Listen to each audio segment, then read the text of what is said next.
રાજકોટ જિલ્લાના ધોરાજીમાં સમસ્ત સિપાઈ સમાજ ગ્રુપ દ્વારા વિદ્યાર્થીઓનું બીજા સન્માન સમારોહ યોજાયો હતો। ધોરાજીમાં સમસ્ત સિપાઈ સમાજ ગ્રુપ દ્વારા શિક્ષણ અને દિન તાલીમ હાસિલ કરેલ તેવા વિદ્યાર્થીઓનો બીજો સન્માન સમારોહ યોજાયો હતો। વિશાશ્રીની વાડી ખાતે યોજવામાં આવ્યો હતો। આ પ્રોગ્રામમાં હાફિઝ કારી આલિમાની મેબેલ કુરાન શરીફ પૂર્ણ કરેલ વિદ્યાર્થી અને વિદ્યાર્થીનીઓ તથા શિક્ષણમાં ધોરણ 1 થી કોલેજ સુધીના વિદ્યાર્થીઓએ ઉચ્ચ ટકાવારી મેળવનાર હાજી અનવર શાહ બાપુ રિફાઈ તેમજ બિલ્ડર સૈયદ એઝાઝ બાપુ ડુંગરીવાળા તેમજ પીરઝાદા ઇમરાન મિયા અહમદભાઈ તેમજ સિકંદરભાઈ કુરેશી શાહિદ ખાન પઠાણ તેમજ સોહિલભાઈ મેમણ તેમજ અમીન ખાનના વરદ હસ્તે સીલ તેમજ સર્ટિફિકેટ પ્રોત્સાહિત ગિફ્ટ એનાયત કરવામાં આવ્યા હતા। અને સૈયદ મુનાફ બાપુ તેમજ એજાદ બાપુ સૈયદ તેમજ અશરફભાઈ દસાડિયા મુનાફભાઈ કુરેશી તેમજ મકબૂલભાઈ સિપાઈ ફરીદભાઈ પઠાણ તેમજ સહિતના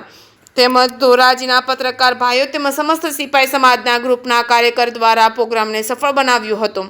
જે કે સિંહ ગુજરાતી સાથે મતીન બાપુ સૈયદ ધોરાજી।